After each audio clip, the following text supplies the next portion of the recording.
dan 4 hal yang menjaminkan banyak rizki, bukan memudahkan rizki. Tolong Bapak Ibu hafal, 4 hal bukan menjaminkan rizki, bukan memudahkan rizki, tidak. 4 hal mendatangkan rizki kemari. Dan 4 hal bukan Allah kasih kemudahan berarti kita berjalan mencari rizki Allah kasih, tidak. Bukan dikasih kemudahan, tapi di mana saja kita ada, posisi kita di mana saja, Allah datangkan rizki kepada kita. Yang pertama, qiyamul lail, salat malam. Yang kedua, berbanyak istighfar waktu sahur.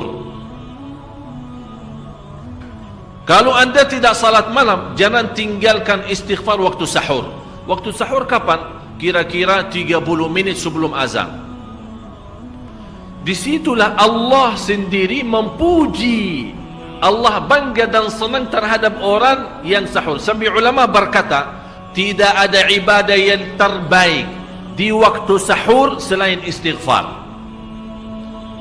Jadi boleh baca Quran, boleh salat malam, boleh zikir, boleh apapun, tapi yang terbaik istighfar. Fokus hanya istighfar.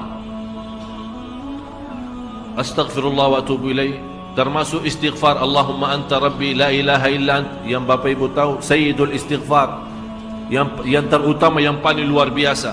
Allahumma anta rabbi la ilaha illa anta khalaqtani wa ana abduka wa ana ala ahdika wa wa'dika mastata'at a'udhu bika min syarri ma sana'at abu'u laka bi ni'matika alayya wa abu'u bi dhanbi faghfirli fa innahu la yaghfiru dhunuba. Ya Allah, kalau kita fahami doa ini luar biasa. Oleh karena itu kata Rasulullah, barang siapa yang membaca sayyidul istighfar kemudian di malam hari dengan keyakinan dia meninggal habis baca istighfar, masuk surga. Masuk surga. Berarti ini salah satu doa yang menjaminkan dengan mudah masuk surga. Jadi 4 hal yang mendatangkan rizki, bukan kita mencarinya, dia yang datang kemari. Apalagi saat mencari lebih mudah. Qiyamul lail, salat malam.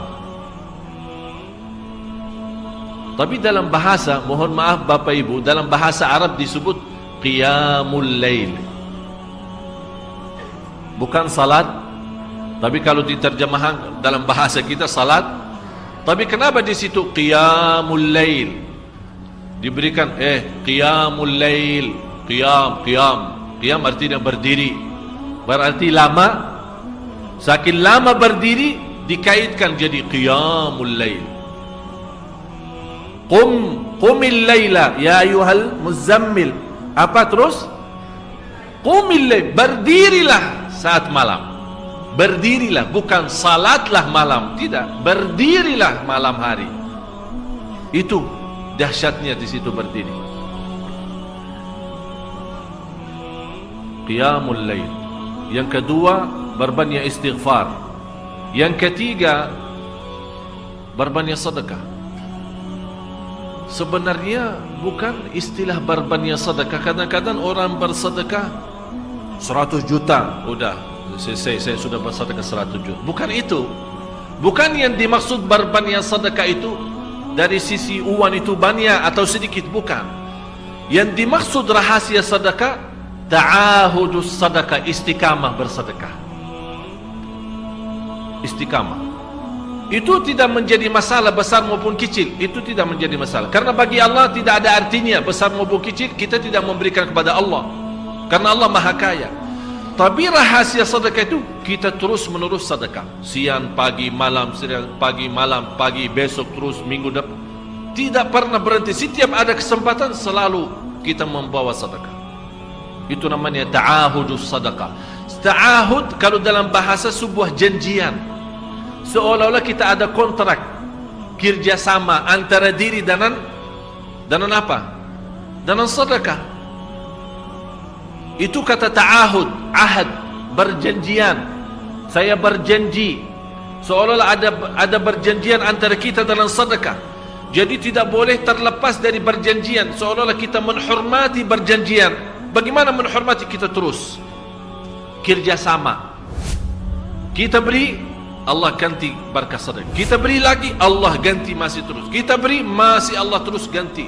Itulah dahsyatnya sedekah. Jadi Bapak Ibu, jangan nunggu hari tertentu, bulan tertentu, malam tertentu kita bersedekah. Jangan. Setiap kita merasa ada berita baik, ada berita maupun ada berita buruk yang menyakiti perasaan kita, di rumah tangga kita, anak kita, suami kita, istri kita, apapun, langsung segera sedekah. Disitulah rahasianya. Ikatkan seolah-olah kita sudah membuat perjanjian antara diri dan sedekah. Dalam segala hal, hal senang maupun hal tidak, hal bahagia maupun hal sedih, hal bangga maupun hal lagi menghadapi kesusahan, kesulitan, selalu sehat dan sakit. Terus yang keempat, zikir, berzikir pagi hari dan sore hari. Berzikir pagi hari dan sore hari. Ini 4 hal Bapak Ibu. Berdiri malam hari, itu yang namanya tahajud, banjanya atau lamanya berdiri. Berbanyak istighfar waktu sahur. Yang ketiga, berbanyak sedekah. Sudah Bapak Ibu mengerti? Jadi istilah berbanyak sedekah bukan artinya harus banyak dari jumlah hitungannya, tidak. Yang keempat adalah berzikir di pagi hari maupun petang hari. Amman huwa qanitun ana al-laili sajidan wa qa'ima. Sajidan wa qa'ima. Jadi Bapak Ibu, saat kita berdiri lama, walaupun baca satu ayat, diulangi berkali-kali, walaupun baca surah pendek, tapi diulangi berkali-kali, tidak menjadi masalah. Bapak Ibu hanya hafal qulhu. Qulhu dibaca 3 kali, pahalanya seperti baca Al-Quran 30 juz. Ada seorang salih mengajak kawannya, sudah mendekati subuh, ayo bangun salat malam dan baca sepertiga Al-Quran. Langsung orang itu menjawab, bagaimana saya baca, sebentar lagi mau azan. Bacalah qul huwallahu ahad. Salat malam dan qul huwallahu ahad. Jadi Bapak Ibu, yang saya harap, jangan susah fikir, ya Allah saya mau baca apaan. Tidak usah susah fikir.